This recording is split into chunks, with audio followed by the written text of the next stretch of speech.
Voilà, le musée est fermé, le musée fait porte close. Ouais, je respecte les consignes de sécurité pour qu'on ne puisse pas identifier les lieux. Il s'agit en fait de la porte de mon bureau. Et dans ce musée fermé, eh bien voici ce que généralement le visiteur ne voit pas. C'est le bureau qui traditionnellement est le bureau du conservateur en chef depuis la construction du musée. On se trouve à 2 pas de la place Royale et dans ce très beau bureau dont vous allez pouvoir considérer l'état de désordre, c'est un bureau vivant, on y travaille et probablement que le confinement va permettre d'y mettre un peu d'ordre, de trier un peu les papiers.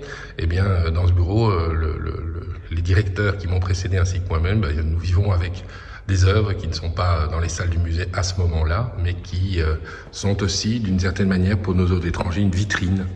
Alors j'ai personnellement mis l'accent sur les années 50 avec un très beau tableau de Landuyt qui s'intitule Surface essentielle, qui vous donne un sentiment de paroi murale avec toute la vie que le mur peut incarner. Et quand on se rapproche de ce tableau qui date de 1958, on se rend compte en fait qu'il est vraiment un fait de peinture. Il n'y a pas de matière, ce n'est pas un tableau matiériste, c'est uniquement un travail de la touche qui donne ce sentiment de surface première, de paroi. Il y a presque un sentiment préhistorique dans un travail de ce type, d'être au plus près de la paroi. Alors répondant à Landuyt, on va passer à un autre artiste. Donc je crains que l'éclairage du bureau ne va pas favoriser la perception de l'œuvre. C'est quelqu'un qui a été un photographe important dans les années 50, c'est Serge Van der Kam, et qui en 52, 53 va passer à la peinture.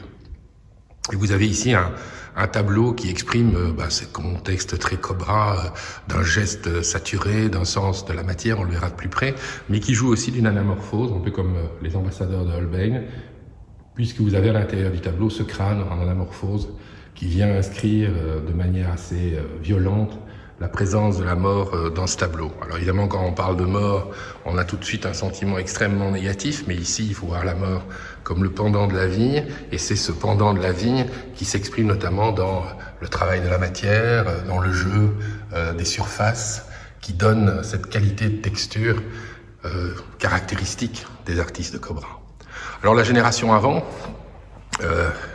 ce grand tableau jaune qui s'intitule Toccata et Fugue, et qui est une œuvre de Mark Mendelssohn, qui a été un des peintres fondateurs de la jeune peinture belge. C'est le passage à l'abstraction à partir de 1948. À l'intérieur de la jeune peinture belge, seul Joe Delahaut avait pratiqué l'abstraction avant, mais c'est un jeu qui est un jeu à la fois sur le sens des décors, de la ligne mélodique et de l'harmonie des couleurs, dans une variation qui n'est pas aisée à entreprendre pour un peintre, qui est cette variation du jaune.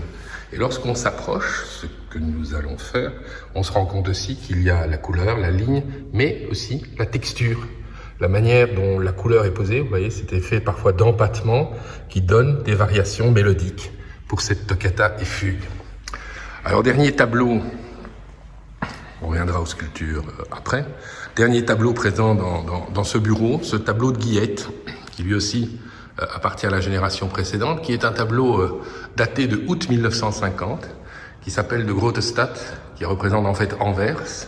C'est une promenade. Alors Guillette est un artiste qui a été très lié à Dubuffet, à l'art brut, et donc Guillette part de sa maison, que vous voyez ici, la maison que Le Corbusier avait réalisée pour lui à Anvers, maison qui est conservée, qui est toujours visitable aujourd'hui. Vous voyez que cette promenade dans la grande ville, elle date de août, et mieux que de août, du 10 août. Et à partir de la maison, eh bien, le regard, si pas le corps, se met à arpenter les rues d'Anvers, et vous voyez que dans les rues d'Anvers, il y a des cheminements différents, des matières différentes, des lumières différentes. Le travail du vernis, on le voit bien d'ailleurs, l'appareil photographique le renforce, permet de se perdre dans la grande ville, dans ce sentiment de grande ville. Alors évidemment, c'est la grande promenade aujourd'hui, c'est pas à l'ordre du jour pour nous. On est plutôt tel Rico Terz dans les soucis domestiques et dans une vie de la domesticité. cette très belle sculpture. Vous avez été très nombreux, des dizaines de milliers à la voir dans la rétrospective Rico Terce que nous avions organisée il y a quelques années.